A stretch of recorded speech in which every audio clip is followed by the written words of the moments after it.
Well, folks, welcome to one more edition of Politics and Random. Berto Willis, your host. Thank you so kindly for being a part of the show. We are going to have a great show for you today.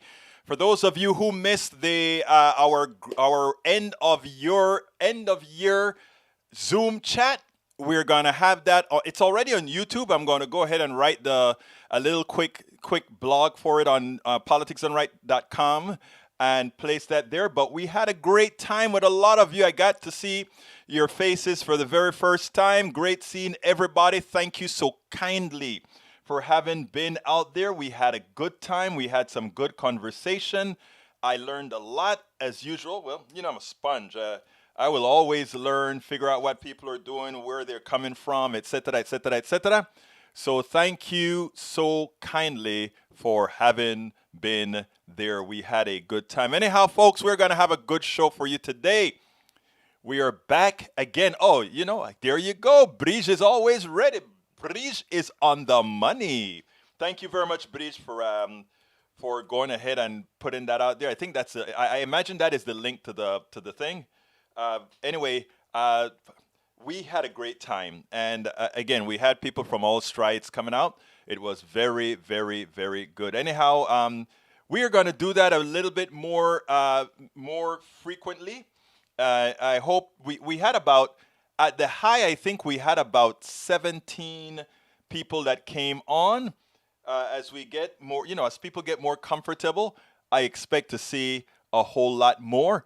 We were able to leave all the mics open, which means people could come in as they like. And you know what? I just love the Politics Done Right posse, because people are so respectful in the way. When somebody starts talking, the person who started first automatically continues, and the others are, we just have a respectful bunch. That's all I'm going to say. We have a respectful bunch. I want to thank you guys so kindly for being who you are. Anyhow, what is the show going to be about today again? Let me see. What is it? Oh, Greg Palast is back. Today is the last day of early voting in Georgia. And of course, the shenanigans continue. So Greg is going to be with us to tell us a little bit about that. Greg also did a video that I want to put out there as well. Yeah, Bridge. We're not going to use that as an excuse the next time for you to use a picture instead of a video, Bridge. You know what I mean, Bridge? Just messing with you, Bridge. Bridge MCP. Anyhow, folks, as I said before, Greg Palast is going to be with us. The lines in Georgia are long, but progressive voters are persistent because we need those two senators. What is at stake here? Greg Palast is going to tell us. But look, folks, let me tell you. We don't know if those two senators are going to win.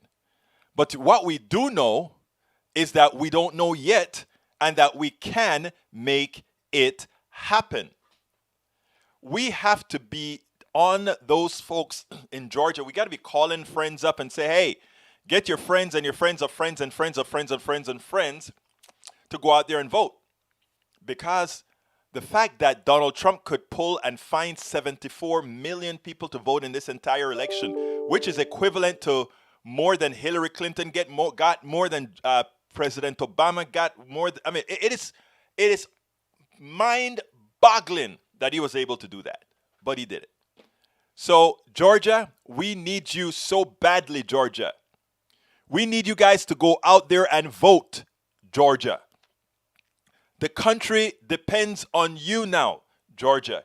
If we want policies out there that are going to be good for everybody, we need to have Georgia on our minds. And Georgia right now is on my mind.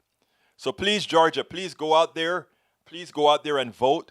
Please go out there and vote in very large numbers. But before we get started, the art of the deal. Remember that? The art of the deal was what Donald Trump was all about. I saw this, I think it was yesterday, and I said, you know what? I got to play this for my folks. Check this out. The art of the deal. That goes like this. Quote, you can't con people, at least not for long. You can create excitement, you can do wonderful promotion and get all kinds of press, and you can throw in a little hyperbole. But if you don't deliver the goods, people will eventually catch on. I've been thinking a lot about that quote as Trump's disastrous presidency nears its merciful end, along with one of his tweets, because there's always a tweet, from 2013. If the Republicans need a chief negotiator, I am always available, or can recommend some really good ones. Well, they got him as their chief negotiator. Lucky them. So let's look at how he's done over these past 4 years. Remember Trump's courtship of North Korean dictator Kim Jong-un? Trump even said the two leaders fell in love. And after they met, Trump confidently proclaimed there is no longer a nuclear threat from North Korea. But as someone once said, you can't con people, at least not for long.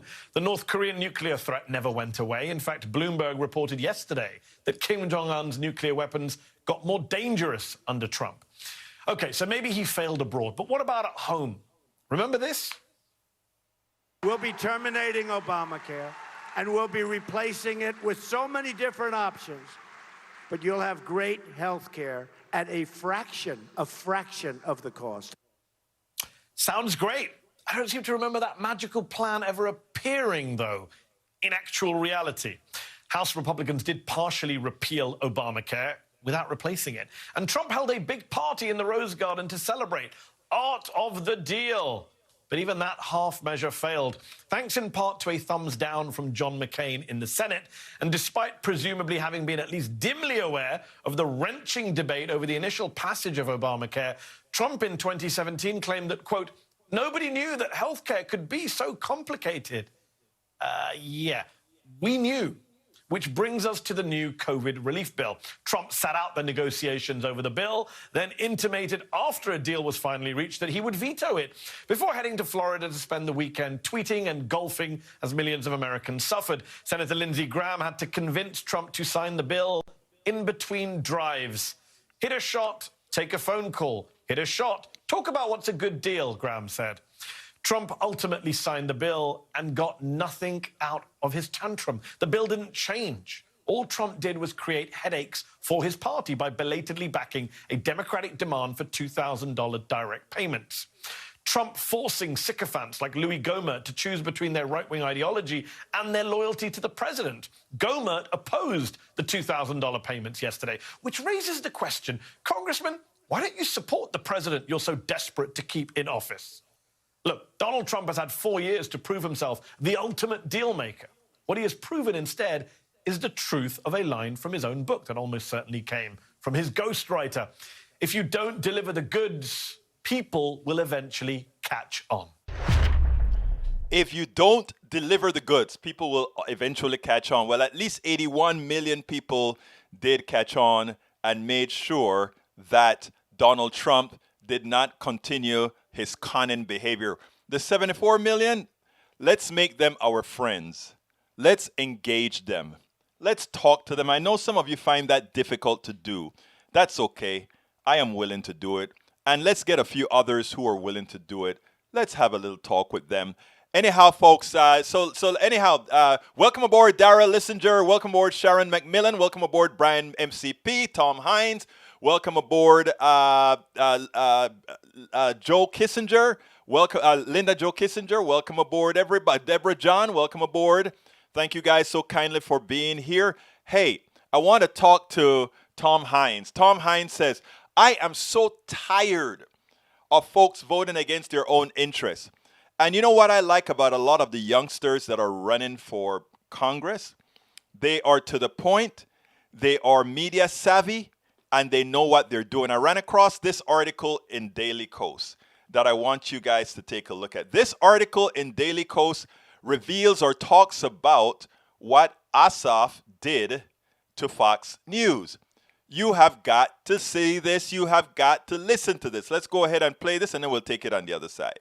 Right now, we have a crisis of corruption in American politics. And since we're live on Fox, let me take this opportunity to address directly the Fox audience. We have 2 United States senators in Georgia who have blatantly used their offices to enrich themselves. This is beyond partisanship. And the reason, to your question, that I talk so much about health and jobs and justice for all the people is that we can unite behind that program. We've lost 9 rural hospitals in Georgia in 10 years. We can reopen them. We can invest in infrastructure to build jobs, revitalize our communities, create opportunity, raise the minimum wage so that people doing an honest week's work can not just survive, but can thrive. And yes, pass landmark civil rights and voting rights legislation to secure equal justice for all. And I humbly and respectfully request the support of everyone who is tuned in on Fox right now. And I'd love for you to log on to electjon, electjon.com. That's electjon.com. Make a contribution to our efforts here in Georgia. And one more quick one while we've got you. Any concern that the allegations of wrongdoing against Reverend Warnock could possibly be a drag on the Democratic ticket next week? None whatsoever. Reverend Warnock addressed this issue a year ago. And here's the bottom line. Kelly Loeffler has been campaigning with a Klansman. Kelly Loeffler has been campaigning with a Klansman. And so she is stooping to these vicious personal attacks to distract from the fact that she's been campaigning with a former member of the Ku Klux Klan. I mean, we deserve better than that here in Georgia. And I want to encourage everybody to make a plan to vote on Tuesday. Thank you so much. Thank you, Mr. Ossoff, very much. I don't know if you guys understand. Peter Ducey with the Ossoff campaign there. Peter. I don't know if you understand what it took for the producer at Fox News to try to figure out, do I cut it or is it going to be too obvious? Do I take this off the air or not? And the young reporter that Ossoff really threw under the bus. This young reporter, he knows the question that he has coming up next. He wants to disparage Reverend Warnock, right? But Ossoff did not leave any spaces and this is what I talk about young people being very good and media savvy. When you're talking, right, to these reporters, what you have to do is when they don't want to hear you anymore, they are waiting for that gap to jump in. Otherwise, it looks like you're on top of each other, right? And that's what reporters know they shouldn't do. So he goes out there, and what Ossoff did is he had a continuum of message. He continues the message. And notice how the things that he wanted to stress, how he did it. She campaigned with a Klansman. And he didn't end it there. He said it once again. She campaigned with a Klansman. She is walking around with a member of the Ku Klux Klan. And watch how he continues. He kept a steady pace and he made sure to get the message in.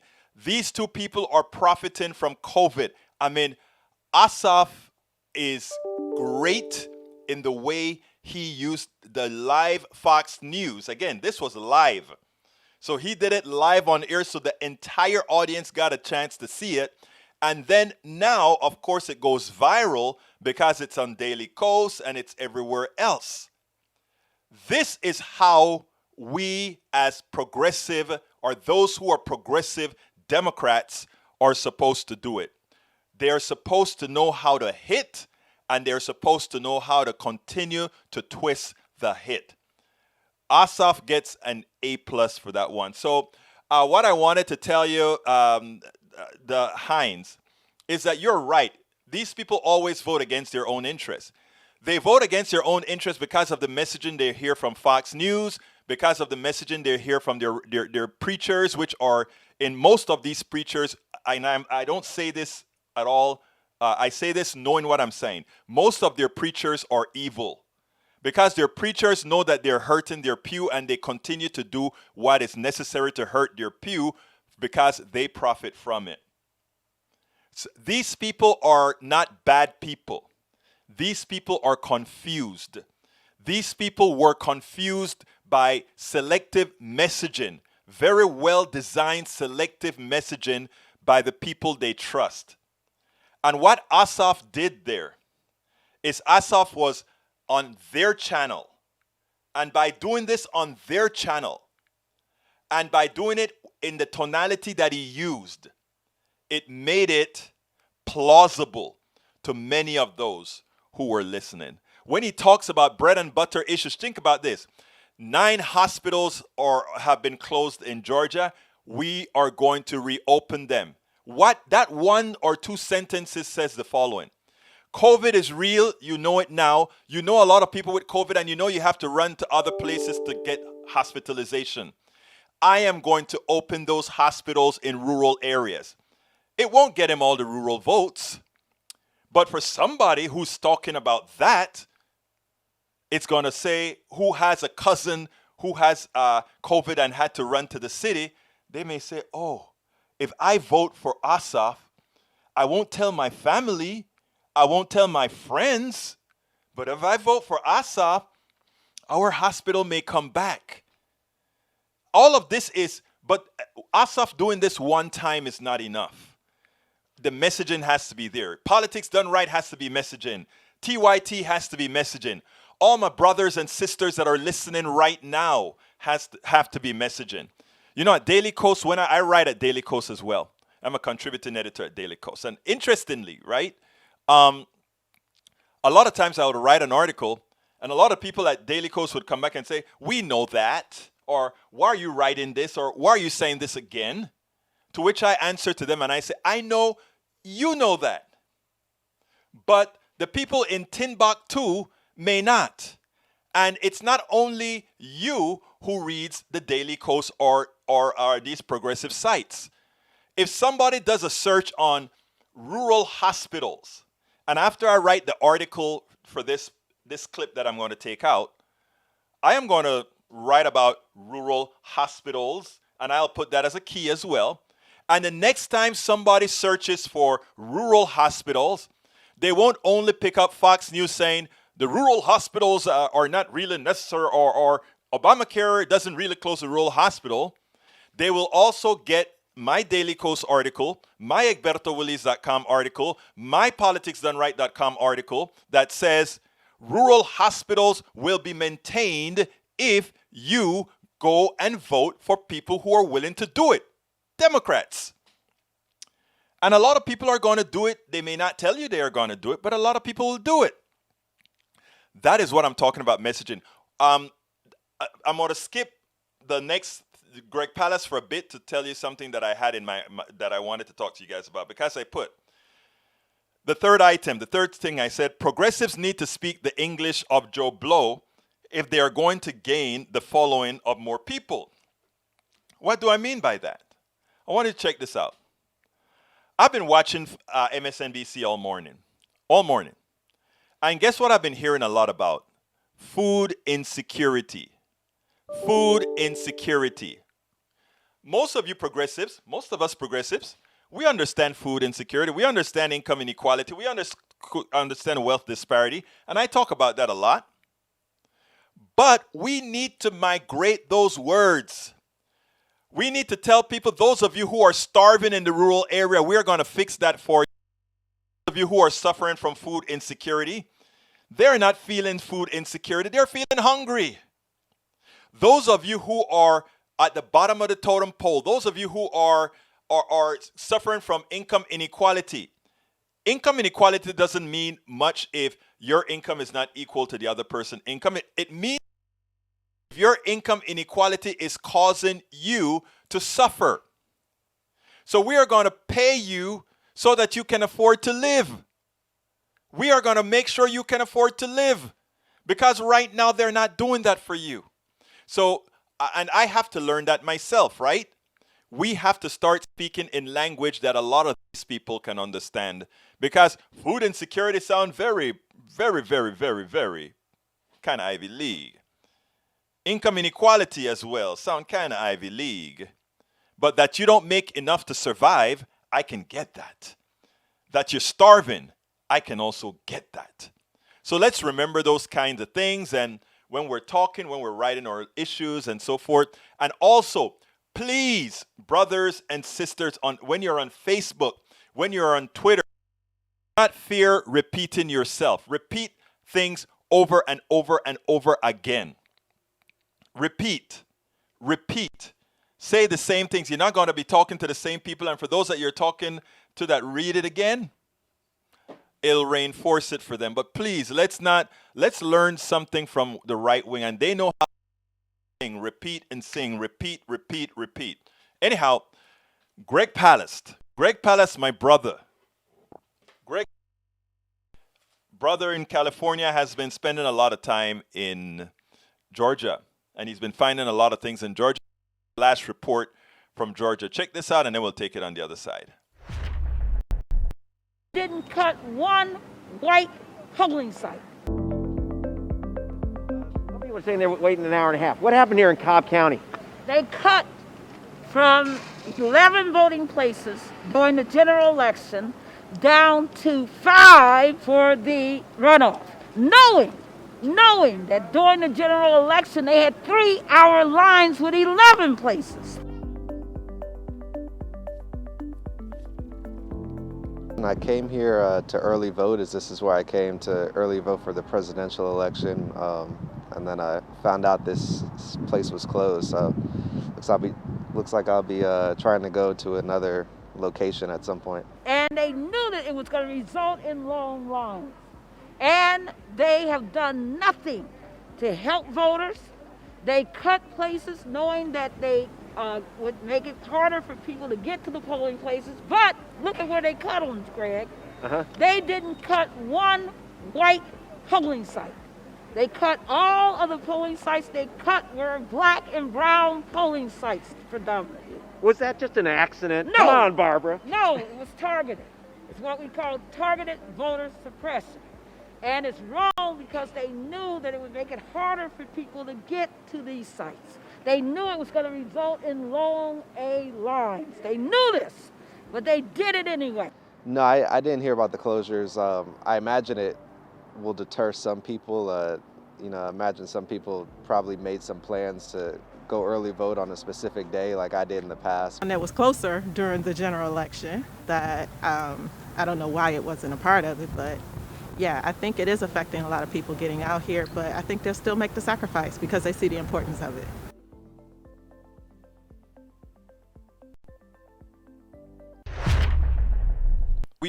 All right, I wanted to show that because this is what Greg Palast has been going back and forth between California and Georgia. In fact, they just sued the state of Georgia several times, actually. And he's going to be on with us after in a little bit. But, what I want to ask you, anybody that's on YouTube right now, please consider hitting that join button and become a part of our Bridge MCP named PDR Posse.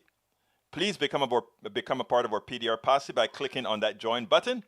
Alternatively, you can also hit that $ and say, I want to go ahead and give Egberto a super chat. After all, it's the end of the year, and we want to make sure and help this program stay alive. So either go click the join button or go ahead and click a $ for a super chat that you have on there if you're so inclined to do.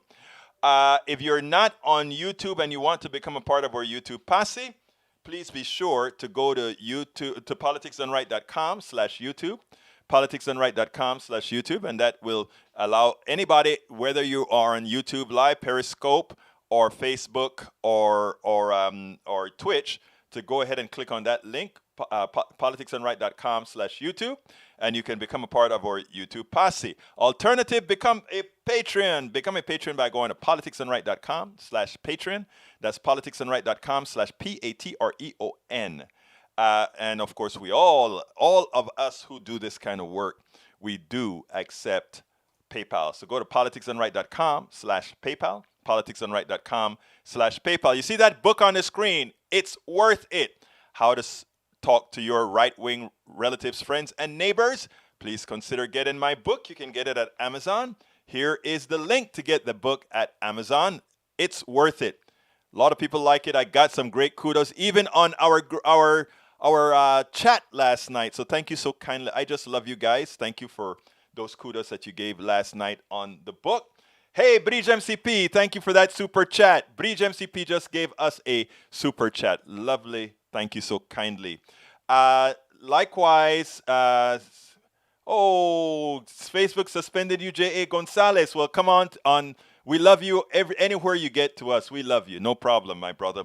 If you guys want to cut out the middle person for purchasing our stuff, just go ahead and go to our store, politicsdoneright.com/store, politicsdoneright.com/store. And by the way, on YouTube, you can also get our hoodies or T-shirts that says Politics Done Right, and it have I support independent media or some other things. J.A. Gonzalez, welcome to support it. Thank you very much for becoming a new supporter, J.A. Gonzalez. J.A. Gonzalez just became a new supporter. Others, please click on that join button. Let's get busy and let's start 2021 with power. And when I say with power, I sent out a mailer today. You know what? I should actually give you guys the mailer that I sent out today, because what I wanted to do is, like I said in the mailer that I sent out today. Where is it at? Did I not have that mailer? Didn't I send that out already? I thought I sent it out. What I had in the mailer is that what I want to do is I need some help with producing. I need some help with doing some stuff on the wire, that sort of a thing. And it's not the easiest thing to do, but we do it. But anyhow, going back to it, let's go ahead and play Greg Palast. And what I'll do is I'll have a link to our newsletter in a little bit, and then we'll take it from there. Welcome to one more edition of Politics Done Right. Everybody knows that the political eyes are now on Georgia. Georgia is going to determine the destiny of this country for the next few years. And right in the midst of this, we continue with the one and only investigative reporter, the guy who's been all over the world, from the Guardian to every major newspaper around the world. Greg Palast from gregpalast.com. How are you doing today, my friend? Okay, glad to be with you again, Egberto. Well, look, I understand. And in fact, I just watching MSNBC, I see all these lines that are wrapped around for blocks, for miles, for people attempting to vote, mostly in locations of people of color. Explain to me what's going on. Explain to me what you and the team are doing down there to try to mitigate much of what's going on. Okay, so we have a hell of a team down in Atlanta. Look, I've been covering Georgia, investigating vote suppression, Jim Crow tactics in Georgia for 7 years. So while a lot of reporters are just suddenly discovering Georgia, saying Georgia's a swing state, they always thought it was deep South red. But they don't understand. As Martin Luther King III told me back 7 years ago when I started, he said, Georgia's a blue state if they'd let us vote. So this is not really about Democrat or Republican. It's about right and wrong. They've been the GOP, and I'm not going to just pick on Republicans because, I've investigated Democrats for vote shenanigans too.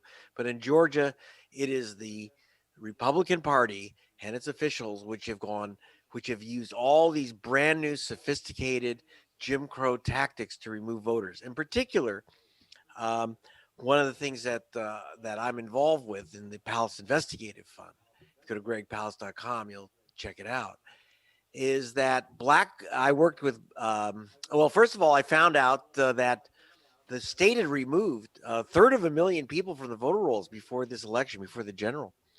1/3 on the grounds that they left the state, that they'd moved. And obviously, Egberto, if you don't live in Atlanta, you don't live in Georgia, you can't vote in Georgia because it's a felony crime to do so. So I checked into it, and I hired the experts on where people live. That's known as the post office and their other agencies. But and I checked with the post office, which you can do. You can hire a post office contractor.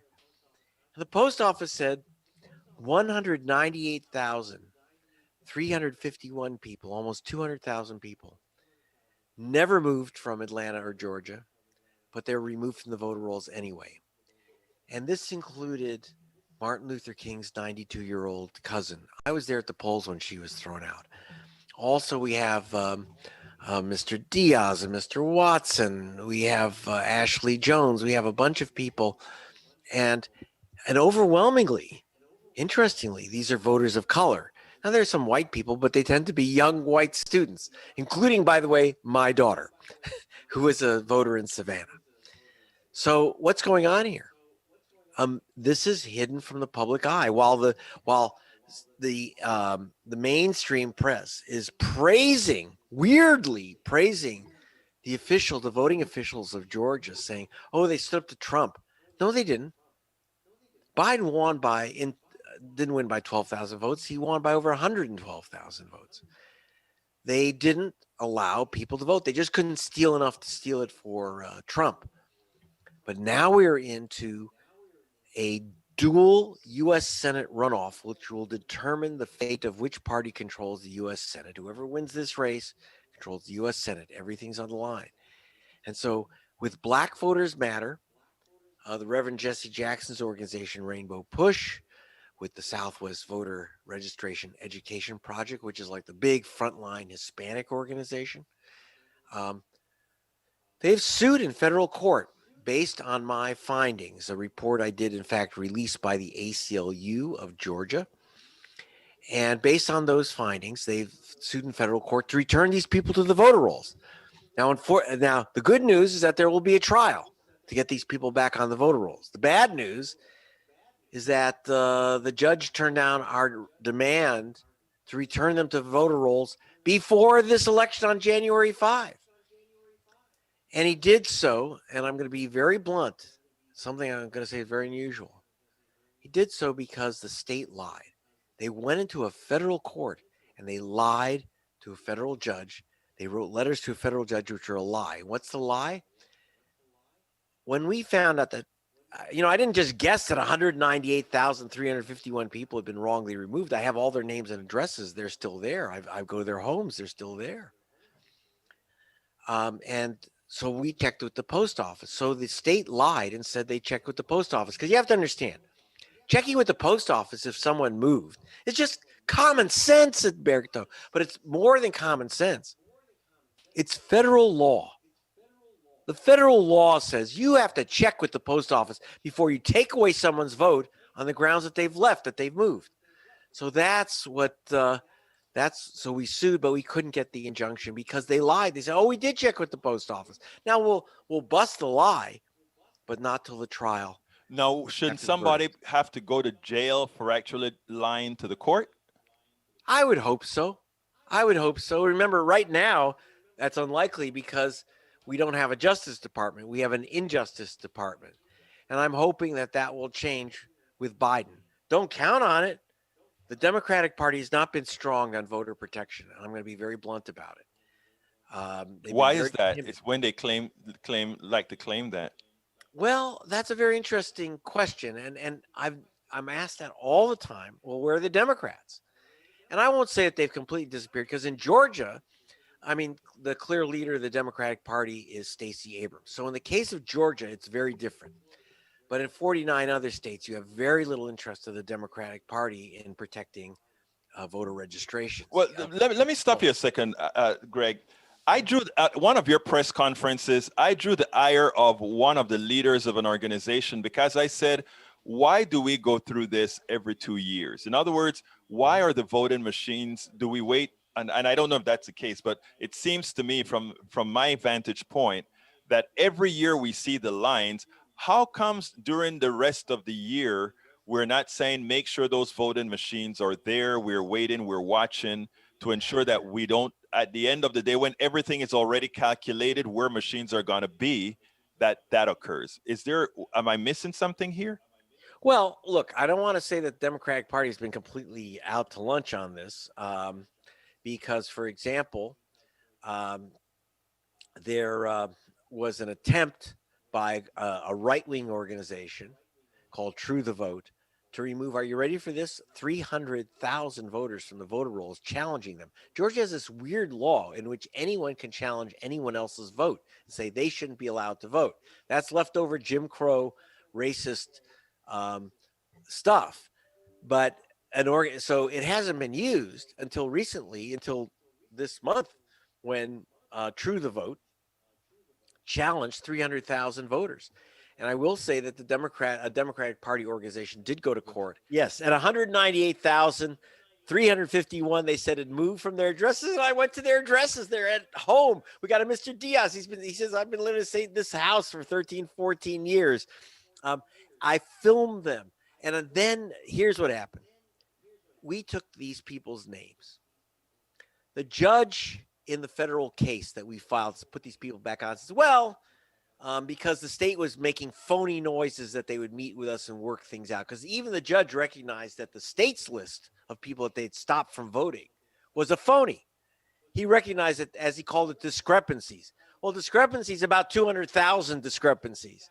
So they pretended that they were going to meet with us, but then they never met with us to get this straightened out before the election. So me, when I say us, so Latasha Brown, head of Black Voters Matter, co-founder, Latasha Brown and I went to, we announced we were going to the Secretary of State's office. The Secretary of State is one of those guys that in each state, which is in charge of your votes, who gets to vote, where you get to vote, etc. So we went we said we're going to his office at 11 o'clock to have our meeting and to give him further notice of further legal action. We did so. When we were marching up the steps of the state capitol, this old Confederate building with the Confederate statues and all that stuff. And we go past the governor's office. Next door is the Secretary of State, and the door is locked. The door is locked and the lights are out, trying to hide from us because they're trying to give them legal notice and in front of the camera say, when are we going to have this meeting? So they literally just try to hide from us in the dark. So I said, okay. And they had a phone number on the door. We dial the phone number and of course it says leave a message. Well, they thought that they could avoid us. But then Latasha Brown, head of Black Voters Matter, said, I have an idea. I know that they have another office in another building. So we shot over there with the cameras following us. And sure enough, the director of elections was hiding in another office. We found him. We said, okay, come here. And we slapped him with the new legal papers. And we said, where's the meeting? Latasha Brown says, where's the meeting we're supposed to have? And then I asked a very interesting question. I said, why'd you lie to the federal court?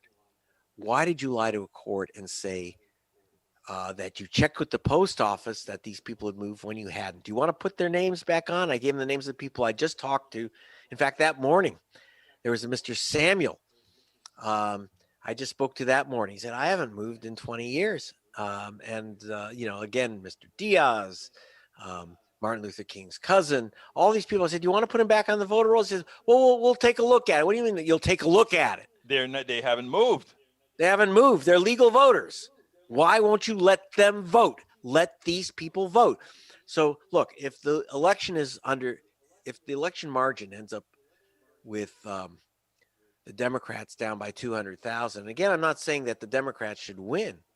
I'm saying that the voters should make that choice. The voters should decide who should be in charge of the United States Senate, not Jim Crow trickery. And unfortunately, that's what we've got in Georgia, Jim Crow trickery. And there's other tricks that we've been uncovering there too. And by the way, I'll be back there in Atlanta tomorrow with my team. Now, you said there's some other tricks that you've uncovered. Yes. What are the tricks that you uncover? Well, for example, go to gregpalast.com and you'll see a story. Excuse me. Bless you. Yeah. You'll see a story that we did. We went to Cobb County, Atlanta. Now, Cobb County. I think Atlanta, you did some videos on that, right? Yes. And so, yes, there's a great video by Zach Roberts. Is that the 9-minute video? That's about a 3-minute video. 3-minute video. Okay. There'll be more videos coming. In fact, we'll have a new one out from Leonardo DiCaprio is launching next on Monday about what we're up to. But here we have a 3-minute video there in Cobb County. Now, Cobb County is one of 6 counties that make up Atlanta. It has 500,000 voters. Now, this was considered rock solid Republican. This was represented by Newt Gingrich in Congress. So you can imagine how conservative it is. Well, guess what? In November, Joe Biden won. He didn't just win. He just swept Cobb County, which shocked their Republican-controlled county board. What was their reaction? There were only 11 early voting stations in the general election. Not enough. They had 3-hour lines. So rather than increase the number of voting stations, they cut the number of voting stations by more than half, from 11 to 5. All 6 voting stations that they closed, all 6 were in African-American neighborhoods. All 6 stations closed. So we put some publicity, we raised an alarm with Barbara Arnwine, Professor Barbara Arnwine at Columbia University. You have to understand, she's probably considered the best voting rights attorney in America. So she actually went to Cobb and raised hell. So they opened up 2 stations. Now, it's by the way, it's it's against two laws. You can't target black voting in black neighborhoods to close stations. That's a violation of federal law. We still have the Voting Rights Act. That's a violation. But it's also a violation of Georgia law. Georgia law says you can't be closing polling stations. Once you've established them, you can't close them. So it's a straight up violation of law. But you know what they do? They go, yeah, take us to court like we've done, and you'll get a trial next year after the election. After the election, yeah. And this there's no happens all the recourse time. then. You know, the ACLU told me, you know, what we run into in courts is either we're too early. They say, oh, you're too early to file a case. No one's been harmed. And then you get near the election and say, oh, it's too close to the election to correct things. Well, excuse me. So we're fighting these things.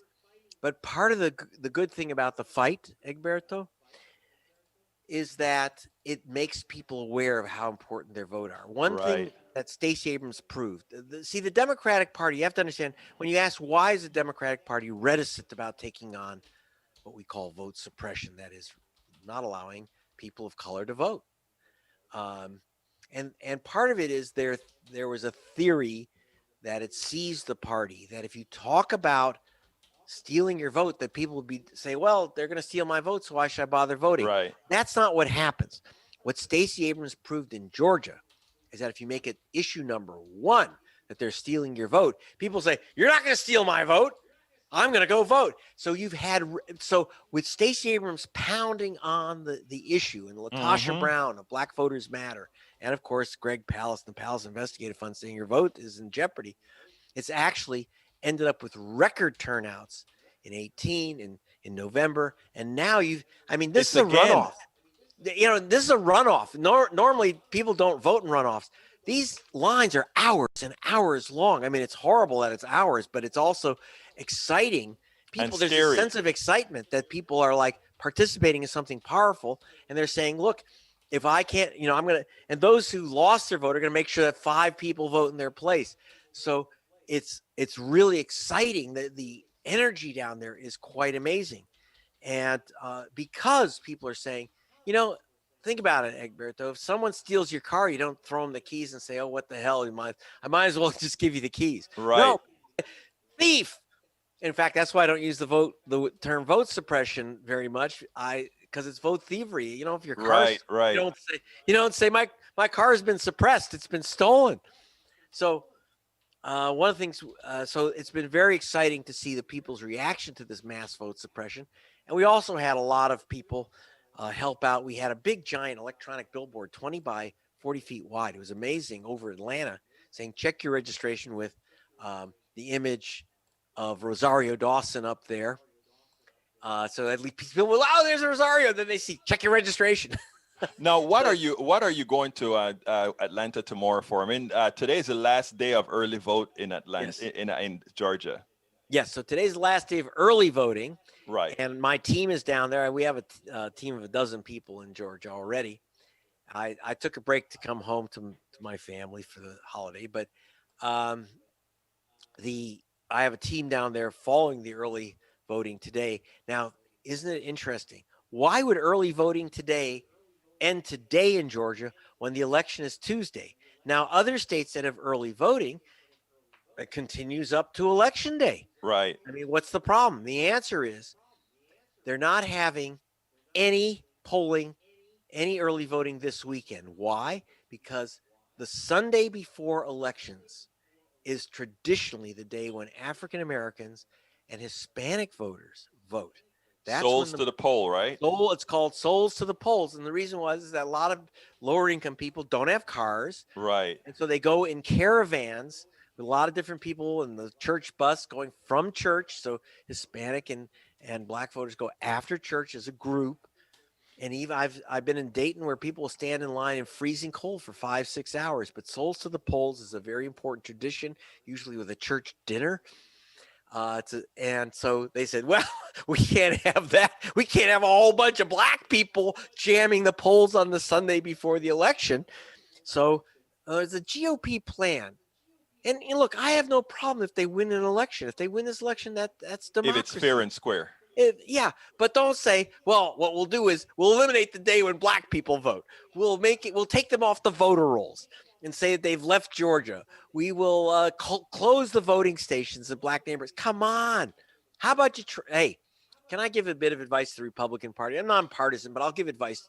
Here's my cheap advice. Why don't you convince people to vote for you as opposed to stopping them from voting? Maybe that's a new way of doing it. Just explain why you are have the better candidate. The best choice. But no, instead they've got to use these tactics to say you can't vote, and that's not American. So Well, I'm very concerned about this. So well, that's why I'm going back down to continue the investigation, which, by the way, and I want people to understand, we tend to fall asleep between elections on the issue of vote suppression, on the issue of stealing votes. So Obama won in 2008, and everyone went to sleep, including his Justice Department. And he got reelection in 12, but there were all kinds of indications of problems. So that by 16, the acceleration of vote stealing techniques had gone unabated. So we fall asleep between elections. I'm very worried that after this election on Tuesday in Georgia, and the count may continue with a war for another week, we don't know. But when that's over, people are going to go to sleep again. And then in 2022, by the way, one of those Senate seats, one of the senators is only 2 years long. Understand, This is a special election for one of those two seats up. Yes. So this election, you have to understand, it's crazy. It's going to be rerun in 2 years. We also expect Stacey Abrams to run for governor in 2 years. So once again, Georgia will be on the line. Georgia will determine who controls the United States Senate, not only on Tuesday, but in 2 years. And I can tell you right now, we'll be all jammed up looking at Tuesday. It'll be the big deal. And then people go to sleep. No, actually, let me push back on that. Good. You know why they won't? Because there's a gregpalast.com. There is a Politics Done Right, and there is a whole lot of independent folks that are saying we're not going to repeat 2010. We're not going to repeat 2016. We are going to repeat 2018, 2020, and 2022. That is going to be the new modus operandi. So you're telling me that you'll actually have me on after the election? Oh, Greg, you are a regular. I mean, we are going to make sure that message stays out there. You are. I mean, you are. One of the things about it is when you have people on the ground. When you're on the ground out there, you can come out and say things the way they are. There are some videos that I'm going to try to find. I think one of your people that work for you sent me a video, and she says, "Yes, please go ahead and play this as well." Yes. And so it's one that has. I'm going to go ahead and do that as well because what we have is. We're not going to keep up this mainstream media thing where we only deal with the flashy stuff. We're going to deal with the real stuff, and we're going to try to make it flashy so that the real stuff get the coverage that it Well, I think our stuff is pretty darn interesting. I think that we're less boring than the average news report of who's winning, who's up, who's down, what the polls say, this guy's winning, this guy's losing. It's the horse race stuff. I don't care about that. I care about what's really happening with the issues and with the voters. Absolutely so, Greg. And so what's happening is, like the New York Times reported when we filed our suit against the state of Georgia. And then they did a profile of LaTosha Brown yesterday. But they said our case was dismissed by the judge. No, it wasn't. Sorry, New York Times, you've got this wrong. Right. We have a trial coming up. What the judge said you can't do is he says you didn't give them enough notice. We didn't tell to the state to put these people back on the rolls. Exactly. Vote. Now that's a heck of a lot. So we lost. Technically, it's called losing your request for an emergency injunction. But the trial is going ahead, and the exposure of the lies of the state is going ahead. And I know the truth is, while we got in the New York Times when we filed the suit because it's before the election, I fear what happens after the election when we all go blind when the media stops covering those issues. We're not letting that happen. Look, we got to go here, Greg. Okay. Is there anything else that you want to add before we check out of here? No, just stay tuned at obviously Politics Done Right, and also go to gregpalast.com for our continuing reports up to and through the election, and most important, after the election. It's not over. Let's not fall asleep. Please keep aware. Go to gregpalast.com. Stay with politics done right. And folks, also, I want you to please get his tweets, Greg_Palast, at Greg_Palast, because he sends out tweets frequently. And what we need to do is for the people that are really out there on the ground, we need to make sure that they get the visibility so that people understand what's going on. When Greg talks about people falling asleep after the election, that has happened so many times. Let's not let that happen. Greg puts out some good tweets, and actually sometimes he puts out some funny tweets. So I try to make it entertaining. Yes, absolutely. It's so horrific again, stories. Right. So please go to gregpalast.com, and also please follow Greg_Palast. Greg, it was my pleasure having you on Politics Done Right once again. Please keep up the great work, because we need that work that you're doing out there with all those great people in Georgia. And back at you, same. Thank you, Egberto. I hope you enjoyed that. That's good old Greg Palast. I say good old, I mean good young Greg Palast. Love the guy. Hey, Ravi El Caban, how you doing, my friend? Bridge MCP, Linda E, Dan Marks from Hawaii, my buddy from the old days of running the 28th Amendment that actually was about you're right. You're right. It was money out of politics, and money's not speech, and all that good stuff that we did. It's still, Move to Amend is still going strong. Let's see. Dan Marks. Who else is here? Norman Reynolds, welcome aboard. Bridge MCP, I called you out. Christine Park, welcome aboard. Let's see, Linda E. Great seeing Linda E. Bridge MCP. Yesterday, both of you were at our end of year, our Politics Done Right end of year Zoom chat. Thank you for being there. Both of you had a whole lot of good stuff to say. Let's see who else is here with us. Para ver. Nanette Bird Smith. Nanette Bird Smith was there too. Who else was there? Let's see. Who else was there? Calling out folk. Bridge MCP, thank you for that super chat. And Gonzalez, J.A. Gonzalez, thank you for becoming a subscriber. Love you guys. Let's see who else. Linda Joe Kessinger, how you doing? Para ver quién más está aquí.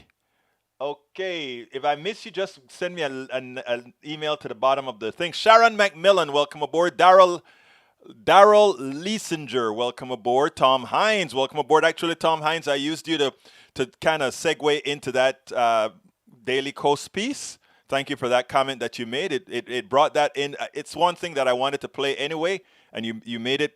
You kind of brought a good segue there. Deborah John, welcome aboard. If I missed you and didn't call you out, please send me another piece, because I like to acknowledge everybody that has given me the honor to listen to a few minutes or the entire hour of our program. Because on the internet, you have places that you can be. Unlike some, I consider it the honor to have you, because this is your program. And I say that with all honesty and humility, and want you guys to realize that unless we are that way, those of us that have a platform, unless we come to you in that form, we are nothing more than a mouthpiece. So if you're listening to others, make sure that they also have the humility to realize that that what we're looking at is people power, the power of us all. Let's remember that. Anyhow, folks, if you are on YouTube right now, I want to ask you, become a part of our, what is it called, Bridge MCP? Our PDR Posse. If you're on YouTube as well, check out one of our shirts, the hoodies, the shirts, all that good stuff, folks. And click that join button. It's cheap, $1.99. We want thousands of $1.99s if we are to be able to get ourselves the producer, the cutter, the person who's going to handle more of our internet, because that's how we grow. You know, all those big guys on the internet, people say, Berto, wait a minute. Well, why don't you do this and that? I mean, I'm working 16 hours a day. I can't get much more stuff than there. I'm automating a lot. I keep getting more automated. but we need more hands, just like how some of these other internet guys have 3, 4, 5. Some of them have 10 people that's doing this stuff. We need some more, but we can't do that until we build our base. So please, those of you that are listening, consider clicking that join button. Also, get my book. That helps us as well. The book is called It's Worth It: How to Talk to Your Right Wing Relatives, Friends, and Neighbors. I just put the link in there, so please consider getting it there. But if you want to eliminate the middleman, go to our store. That is politicsdoneright.com/store. politicsdoneright.com/store. And you can also get some other t-shirts and all that kind of stuff there as well. But what we need as well are patrons. We need all kind. We created a level of membership so that people in every strata can actually become members. We all, like I told folks on our chat yesterday, we all want to be a big, bad team. So anyhow, go to our Patreon, politicsdoneright.com/Patreon, politicsdoneright.com/Patreon. That's spelled Patreon. Of course, we also take PayPal, politicsdoneright.com/PayPal. Look, I've got to get out of here, but I want to thank you guys so kindly for being here on New Year's Eve. I want to wish everybody a very, very happy New Year. A lot of people say we can't get out of 2020 fast enough. 2021 has to be better. My daughter wrote a little message. You know, my daughter had a stroke and she's going through some issues right now with her left side, and the girl is a trooper. She's fighting through it to try to keep that left side strong. She's a trooper. Love my girl. And she wrote in a piece, I am not going to jinx 2021 by saying 2021 is going to be a better year. I'm going to do what it takes to make 2021 a better year. I'll try my best to make 2021 a better year. So in that light, I'm not going to say a year can't be worse than 2020, because you know what? A year can get worse than 2020. America can get worse than it did in 2020. Donald Trump could decide to unleash the clown boys, whatever boys they call them, the hood boys. I don't know what boys. Come on, guys. What boys are we talking about? He could decide to unleash those guys. There's a lot that can go worse in 2021. So as my daughter says, let's not jinx 2021. Let's make 2021 what it ought to be. Let's all work together, not only among our posse, not only among those that we know. Let's work together to bring people into our posse. The more people we bring into our posse, the more people that are out there, the less amount of people, the Boogaloo boys, the Proud Boys, the less people that are out there to do wrong. So if we let people know, come on in, have the doors open, there are less of them out there.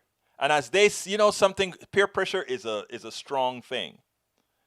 If we let the peer pressure reign, then it's going to rain. So folks, let's to hell with 2020 and let's make 2021. My name is Egberto Willies. This is Politics Done Right. And you know how I end this baby. I am what? Out! We spend a lot of time deconstructing the news, trying to parse it into a form that everybody can understand. We try to find those little nitpicks where it flies above the fray, etc. If you really like these videos that we do, I want to ask a big favor. Please go ahead, number 1, subscribe to our channel, and number 2, please join if you can. Thank you so kindly for watching. Keep watching. Please remember to share. We must populate the entire internet with our progressive message, a message that we know is what most Americans say that they want. So help us, please join.